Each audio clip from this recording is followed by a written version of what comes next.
بسم اللہ الرحمن الرحیم۔ السلام علیکم ورحمۃ اللہ وبرکاتہ۔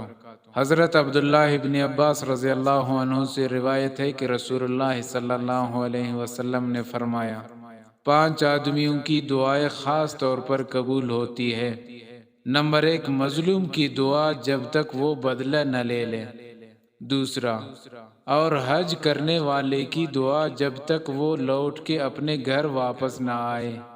تیسرا، اور راہ خدا میں جہاد کرنے والے کی دعا جب تک وہ شہید ہو کے دنیا سے لاپتہ نہ ہو جائے۔